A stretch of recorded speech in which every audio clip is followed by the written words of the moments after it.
वल्क़लमि वमा यस्तूरून।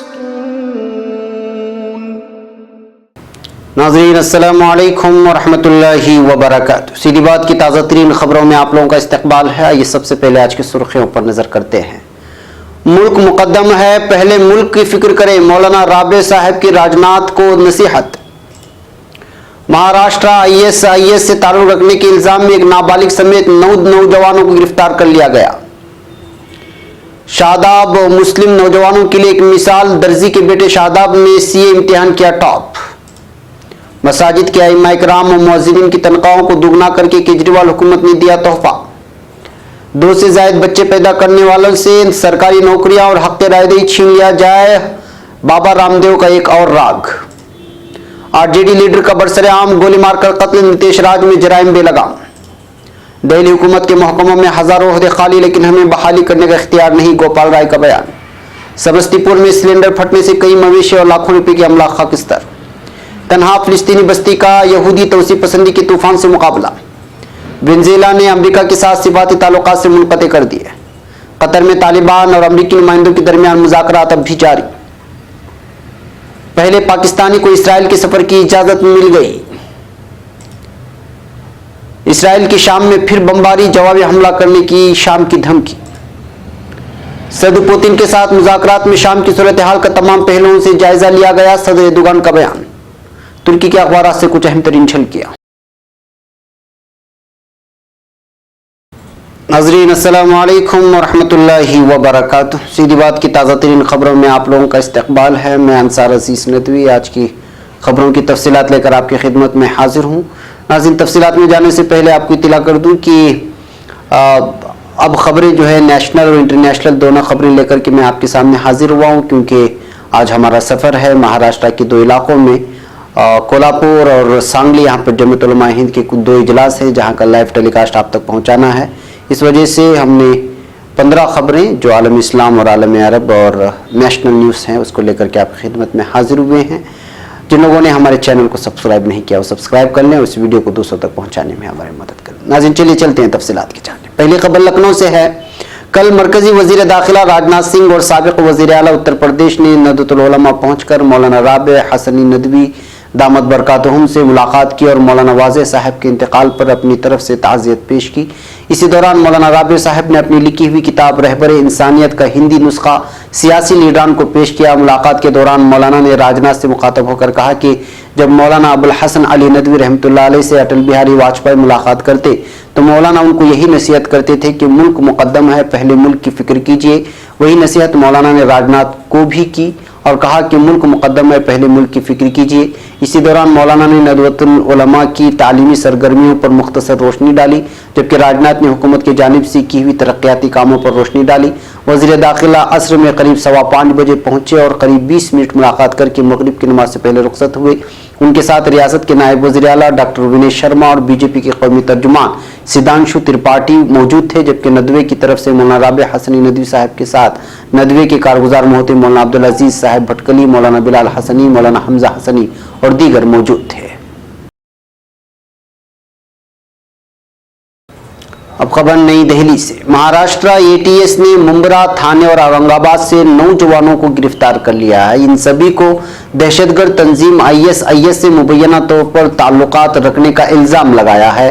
ये जानकारी पुलिस ने बुध को दी है। मीडिया रिपोर्ट्स के मुताबिक जिन नौजवानों को गिरफ्तार किया गया है उनमें एक नाबालिग भी है जिसकी उम्र 17 साल बताई जा रही है, इसलिए इसका नाम अभी आम नहीं किया गया। दीगर गिरफ्तार किए गए नौजवानों में सलमान खान, फहद शाह, जामिन कोट्यापाड़ी, मोहसिन खान, मोहम्मद मजहर शेख, तकी खान, सरफराज अहमद, जाहिद शेख के नाम शामिल हैं।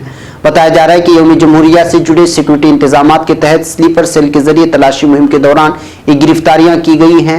ATS की तरफ से बताया गया है कि नौजवानों की सरगर्मियों के बारे में खुफिया इत्तलाआत पहले से थी।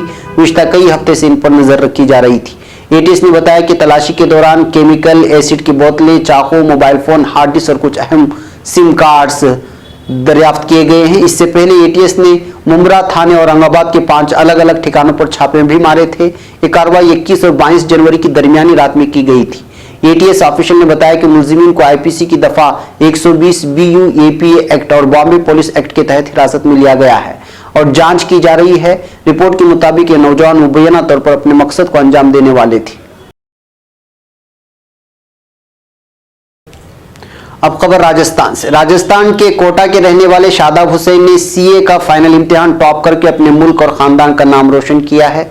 शादाब हुसैन ने इस इम्तिहान में 74.63% नंबर के साथ कुल 800 में से 597 नंबर हासिल किए हैं, जो अपने आप में एक बहुत बड़ी कामयाबी है। शादाब ने कोटा यूनिवर्सिटी से बीकॉम की डिग्री हासिल की है और उनके वालिद दर्जी हैं, जिन्होंने सिर्फ 10वीं तक तालीम हासिल की। उनकी मां स्कूल ड्रॉप आउट हैं और शादाब अपनी 4 बहनों के अकेले भाई हैं। शादाब के वालिद खुद कम तालीम याफ्ता होने के बावजूद अपने बेटे को तालीम दिलाने के लिए न सिर्फ हमेशा संजीदा रहे, बल्कि उन्होंने हर किस्म की कुर्बानी दी है। शादाब को पढ़ाने के लिए उन्होंने बहुत परेशानियां भी उठाई हैं। 23 साल शादाब हुसैन ने कहा, मैं एक बावकार मुलाजिमत पाने के लिए दिनों रात पढ़ता रहा ताकि मेरे वालिदैन अपनी उम्र दराजी को लेकर फिक्रमंद और परेशान न हो। मैंने सीए को एक बावकार पेशा समझा, क्योंकि एक ऐसा पेशा है जिसमें इंसान जिंदगी भर सीख सकता है। अब खबर नई दिल्ली से। दिल्ली में लोकसभा इलेक्शन से कबल आम आदमी पार्टी हुकूमत ने मुस्लिम राय दहंदगान को लुभाने के लिए मसाजिद के अइम्मा किराम और मुअज्जिनीन को दिल्ली हुकूमत ने तनख्वाहों को दोगुना कर दिया है। मुल्क में केजरीवाल हुकूमत ने मुसलमानों को लुभाने के लिए बड़ा दाव खेला है। लोकसभा इलेक्शन सर पर है, जबकि दिल्ली में 1 साल बाद असेंबली इंतखाबात होने हैं। ऐसे में केजरीवाल हुकूमत का कार्ड कितना कारगर साबित होगा, ये देखने की बात होगी। केजरीवाल हुकूमत ने दिल्ली की मसाजिद के हर इमाम और मुअज्जिन की तनख्वाह में इजाफा करने का ऐलान कर दिया है। नए फैसले के मुताबिक दिल्ली वक्फ बोर्ड के तहत आने वाली 185 मसाजिद के 260 इमाम इकराम को 10,000 की जगह अब 18,000 रुपये दिए जाएंगे, जबकि मुअज्जिनीन को अब 9,000 की जगह 16,000 रुपये तनख्वाह मिलेगी। दिल्ली हुकूमत ने दिल्ली वक्फ बोर्ड के साथ मिलकर पहली बार दिल्ली वक्फ बोर्ड के तहत न आने वाले 1,500 मसाजिद के 3,000 इमाम और मुअज्जिन को भी तनख्वाह देने का ऐलान कर दिया है। अब खबर अलीगढ़ से। योगा गुरु कहलाए जाने वाले बाबा रामदेव एक बार फिर अपने मुतनाज़ बयानात को लेकर के सुर्खियों में है और एक अलग ही अपना राग अलापा है। उन्होंने मुल्क में आबादी में बेतहाशा इजाफे पर तशवीश का इजहार किया और कहा कि हुकूमत से मुतालबा किया कि 2 से ज़ायद बच्चे पैदा करने वालों से हक़ रायदही छीन लिया जाना चाहिए। बाबा रामदेव अलीगढ़ में अपनी कंपनी पतंजलि की दुकान की इफ्तिताही तकरीब से खिताब करते हुए बात कही थी। उन्होंने आबादी पर काबू के लिए हुकूमत को मशवरा देते हुए कहा कि आबादी पर काबू एक तरीके से पाया जा सकता है, वो ये कि जो 2 से ज़ायद बच्चे पैदा करते हैं उनसे हक़ रायदही छीन लिया जाना चाहिए। सरकारी नौकरियां और सरकारी दवाखानों में मुफ्त इलाज की सहूलतें भी छीन ली जानी चाहिए। सरकारी स्कूल्स में इन बच्चों को दाखिला भी नहीं दिया जाना चाहिए, चाहे वो किसी भी मजहब से ताल्लुक़ रखते हों। यही एक तरीका है जिससे आबादी पर काबू पाया जा सकता है। वाज़ेह है कि बाबा रामदेव मुतनाज़ बयान देने में शोहरत रखते हैं। अब खबर बिहार से। बिहार में एक बार फिर बेखौफ बदमाशों की दहशत देखने को मिली है। समस्तीपुर के कल्याणपुर थाना इलाके में कुछ बदमाशों ने आरजेडी लीडर रघुवर राय को गोली मारकर हलाक कर दिया। इस हमले में संगीन तौर से जख्मी आरजेडी लीडर को डीएमसीएच में दाखिल कराया गया था, लेकिन इलाज के दौरान वो जख्मों की ताब न ला सके और इंतकाल कर गए। बताया जा रहा है कि साबिक जिला परिषद नायब सदर रघुवर राय अपने घर से सुबह की सैर के लिए जा रहे थे, तभी उन पर हमला हुआ था। अब खबर नई दिल्ली से। दिल्ली के आम आदमी पार्टी हुकूमत के वजीर गोपाल राय ने सोमवार को कहा है कि दिल्ली हुकूमत की मुख्तलिफ महकमों में खाली पड़े हजारों ओहदों को तभी भरा जा सकता है जब सर्विस मामलों से जुड़े इख्तियारात रियासती हुकूमत को दे दिए जाएं। दिल्ली हुकूमत के रोजगार महकमे के जरिए मुनाकिद एक रोजगार मेले की इफ्तिताह के मौके पर वजीर ने कहा कि इस 2 रोजगार मेले में 13,000 से ज्यादा नौजवानों को रोजगार दिया जाएगा, जिसमें 76 निजी कंपनियां हिस्सा ले रही हैं। त्यागराज स्टेडियम में मुनाकिद रोजगार मेले में labour and employment minister Gopal Rai ने कहा, दिल्ली हुकूमत की मुख्तलिफ महकमों में हजारों ओहदे खाली पड़े हैं, लेकिन सर्विस मामलों में इख्तियारात की कमी की वजह से महकमे उनको भरने में अहल नहीं है। अब खबर समस्तीपुर से। बिहार में समस्तीपुर जिले के सरायरंजन थाना इलाके के गंगा सराय पंचायत की महादलित बस्ती में खाना बनाने के दौरान गैस सिलेंडर के फटने से तकरीबन 40 घर जलकर खाकस्तर हो गए हैं। पुलिस राय ने बताया कि महादलित बस्ती में रहने वाले राजेंद्र राम के घर में खाना पकाने के दौरान एलपीजी सिलेंडर में आग लगने के बाद धमाका हुआ और देखते ही देखते आग ने दूसरे घरों को अपनी जद में ले लिया। मकामी लोगों की मदद से किसी तरह आग पर काबू पाया गया है। आतिशबाजी के इस अंदोनाक वाकये में कमोबेश 25 लाख रुपए के अनाज, कपड़ा और दीगर सामान मुकम्मल तौर पर जलकर खाक हो गए हैं। आग में कई मवेशी भी जलकर हलाक हो गए। वाकये की इत्तला मिलने के बाद इंतजामिया के आला अफसरान जायकों पर पहुंचकर इमदादी कामों में मसरूफ हैं। नाज़रीन, अब खबरें आलम इस्लाम और आलम भर से हैं। पहले खबर फिलिस्तीन से। मकबूजा बैतुल मक़दिस के दीगर इलाकों की तरह करम अल जाऊनी फिलिस्तीनी बस्ती के बाशिंदों को भी मुनज़्ज़म सिहूनी नस्ल परस्ती, इंतकामी कार्रवाइयों, यहूदी आबादकारी और जबरी हिजरत जैसे मकरू और सफ़ाकाना हथकंडों का सामना है। मरकज़ी इत्तलात फिलिस्तीन के मुताबिक करम जल जाजोनी मकबूजा बैतुल मक़दिस के शिमाली हिस्से में वाक़ है। इस बस्ती के फिलिस्तीनी वकील 10 साल से जालिमाना अदालती ट्रायल मुकदमात, यहूदी तोसी पसंदी में मुलव्वस तंजीमों की नस्ल परस्ताना कार्रवाइयों का बेसरो सामानी के बावजूद पूरी जुर्रत और अज़्म के साथ मुकाबला कर रहे हैं। सन 1948 ईस्वी की जंग में सिहूनी जत्तों के जुल्म से याफा शहर से हिजरत के बाद दर्जनों फिलिस्तीनी खानदान करम अल जाजोनी में आकर आबाद हुए। आज उन्हें एक बार फिर जबरी हिजरत जैसे मकरू हथकंडों का सामना है। अब खबर वेनेजुएला से। वेनेजुएला और अमेरिका के दरमियान ताज़ा कशीदगी के बाद वेनेजुएला ने अमेरिका के साथ सिफारती ताल्लुकात मुनक़ते कर दिए हैं। एक रिपोर्ट के मुताबिक वेनेजुएला के सदर निकोलस माडुरो ने एक बयान में कहा है कि अब अमेरिका के साथ सिफारती ताल्लुकात जारी रखने का कोई जवाज़ नहीं रहा। उन्होंने ये इक़दाम अमेरिकी सदर डोनाल्ड ट्रंप की जानिब से वेनेजुएला के अपोजिशन लीडर को अबूरी सदर तस्लीम करने के रद्द-ए-अमल में उठाया है। दारुल हुकूमत कराकस में ऐवान सदर के बाहर अपने हामियों से खिताब करते हुए सदर माडुरो ने कहा कि इनकी हुकूमत ने अमेरिका से सिफारती ताल्लुकात तोड़ दिए हैं और अमेरिकी सिफारती अमले को 72 घंटों के अंदर अंदर मुल्क छोड़ने का हुक्म दिया गया है। अब खबर कतर से। कतर में दूसरे रोज भी तालिबान और अमेरिकी नुमाइंदों के दरमियान मुज़ाकरात हुए और आज तीसरे रोज भी बातचीत जारी रहेगी, जबकि अफगान आला अमन कौंसिल ने अफगान हुकूमत के बगैर बातचीत पर गहरे तहफ़्फ़ुज़ात का इजहार कर दिया है। तर्जुमान तालिबान ज़बीहुल्लाह मुजाहिद के मुताबिक अमरीकी नुमाइंदों से मुज़ाकरात तीसरे रोज भी जारी रही। अफगानिस्तान से अमरीकी फौज का इनकला अफगान सरजमीन किसी दूसरे मुल्क के लिए खतरा न बनने की यकीन दहानी बातचीत के एजेंडे का हिस्सा है।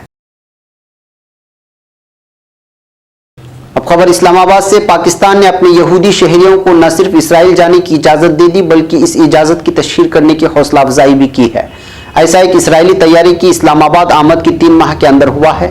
कसीरुल इशाअत अंग्रेजी रोजनामा द न्यूज़ में शाये होने वाली नामवर तहकीकाती रिपोर्टर उमर चेमा की रिपोर्ट में इंकशाफ किया गया है कि 31 साला फशल खालिद लोगों के इल्म में पहला पाकिस्तानी है जिसे इसराइल का सफर करने की इजाजत दी गई। फशल खालिद कराची का रिहायशी अपने मजहबी अकायद का खुलकर इजहार करता है। उसके वालिद मुसलमान और माँ यहूदी हैं। उसने खुद यहूदियत इख्तियार की है। इसने नादरा में खुद को यहूदी रजिस्टर कराया। उसके बाकी 4 भाई मुसलमान हैं। पाकिस्तान में 700 से 800 तक यहूदी आबाद हैं। एक यहूदी सहाफ़ी की इसराइली तैयारी की तल अवीव से इस्लामाबाद आमद के बारे में ट्वीट के 3 माह बाद, जिसकी हुकूमत ने सख्ती से तरदीद की, फशल ने ऐप के जरिए वज़ारत उमूर खारिजा को इजाज़तनामे के लिए दरख्वास्त दी थी। अब खबर बैरूत से। इसराइली फौज ने मुल्क शाम पर दोबारा बमबारी की है जिसके नतीजे में 21 अफराद जाँ बहक हो गए हैं। शाम की ह्यूमन राइट्स ऑब्जर्वेटरी के मुताबिक मंगल के रोज दिमश्क और जनूबी शाम में मुतादिद मकामात पर इसराइली जंगी तैयारों ने बमबारी की जिसके नतीजे में ईरानियों समेत 21 अफराद हलाक हो गए। इंसानी हुकूक के मुताबिक इसराइली जंगी तैयारों ने दिमश्क में मिसाइल की डिपोओं, असलहा और ईरानी मलेशिया के ठिकानों को निशाना बनाया है। शाम की जनूबी इलाकों, शाम की फिजाई दिफा के मरकज में निशाना बनाया गया। इंसानी हुकूक के हदेदार अब्दुर्रहमान ने बताया कि इसराइली तैयारों की बमबारी से शाम में हलाकतों में इजाफा हुआ है। महलूक अफराद का ताल्लुक ईरान और मलेशिया से बताया गया है। दूसरी जानिब दिमश्क के हवाई अड्डे पर इसराइली हमले के जवाब में तिल अबीब के हवाई अड्डे को निशाना बनाने की धमकी दी गई है। अब खबर तुर्की से। सदर रजब तैयब एर्दोगान ने कहा है कि शाम के इलाके इदलिब में दहशतगर्द तंजीम के खिलाफ तुर्की और रूस मुश्तरका तौर पर अपनी जद्दोजहद को जारी रखेंगे।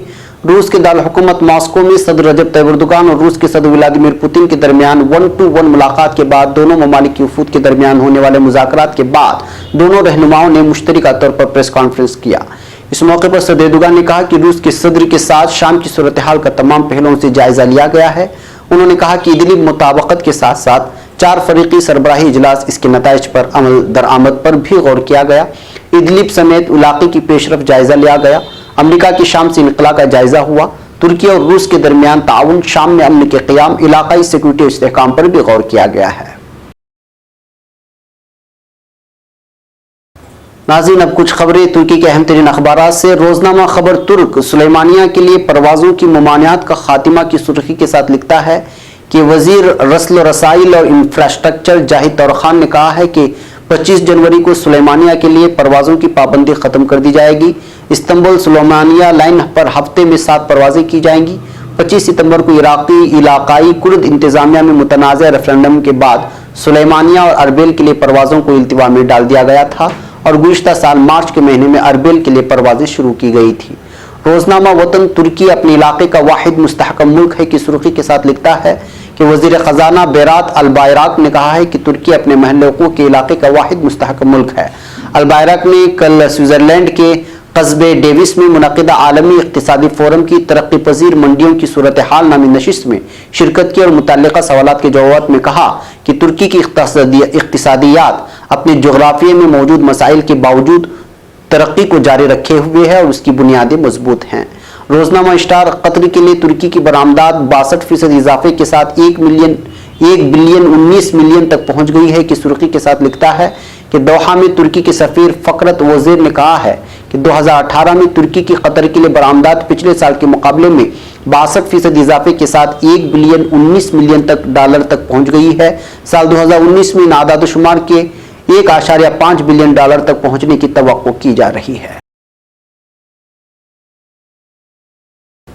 नाज़रीन, ये थी आज की ताज़ा तरीन खबरें। अगली ताज़ा तरीन खबरों के साथ फिर आपसे मुलाकात होगी। हमारी पूरी टीम को यहाँ पर इजाज़त दें। अस्सलामु अलैकुम वरहमतुल्लाहि वबरकातुहू।